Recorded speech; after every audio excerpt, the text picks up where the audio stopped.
Imagine guys, papunta ka sa Abu Dhabi, tapos may nakita ka isang napakalaking globo.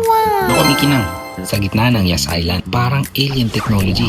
Pero wait, kasi totoo na siya. Abu Dhabi is planning to build the second Sphere venue after Las Vegas. Pero grabe, estimated cost $1.7 billion. Honestly, nung una, di pa ako naniniwala. When I searched deeper, totoo na pala talaga yung plan. Kung nakita mo na yung Las Vegas Sphere venue sa online, yung parang giant LED ball na sobrang realistic yung mga pinapalabas nila sa screen. Yun, yung inspiration nito. UAE wants to have their own Sphere venue, pero mas futuristic. Ano nga ba talaga yung Sphere? Basically, isa siyang massive entertainment venue. Pero, hindi lang pang concert hall. Para siyang combination ng cinema, concert arena, immersive experience center, at ang pinakamahalaga, yung futuristic tourist attraction na mas marami makaka-attract ng tourist papunta sa UAE. Ang isa sa pinaka-experience dito is yung napakalaking LED screen exterior nito na pwedeng i-transform into ball, earth, moon, kahit na ano pa na pwede nilang ipalabas din sa screen. Sa loob naman, maririnig mo yung advanced sound system at visuals nila tulad ng mga ibang nakikita natin sa concerts hall nila.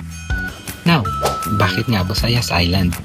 Simple, because Yas Island is one of the biggest spot of famous attractions here in UAE. Doon ang Ferrari World, Warner Bros. World, Yas Water World, ang Formula 1 track.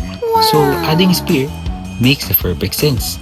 So, ang tanong, sino nga ba nagpopondo nito? The project simply connected to the Sphere Entertainment, which is kung sino talaga yung mga connected dun sa Sphere na nasa Las Vegas, adds up with the investors local here in the UAE. Basically, UAE is investing heavily in entertainment and tourism. Alam naman natin dito sa UAE na gusto nilang gumawa ng world's biggest, world's first, world's highest level attractions alang-alang sa tourism.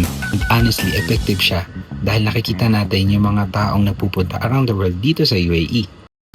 Watching a concert inside the Sphere is a one-of-a-kind experience, diba? Ang mag-video or mag-vlog ka lang dun, cinematic na agad ang datingan. Feeling ko dito, once na matapos yan, parang isa siyang pinaka magandang landmark dito sa UAE.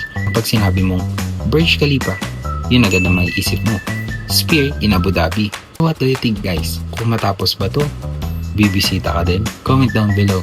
Don't forget to like and share at follow na din para sa mga more interesting topics. Peace!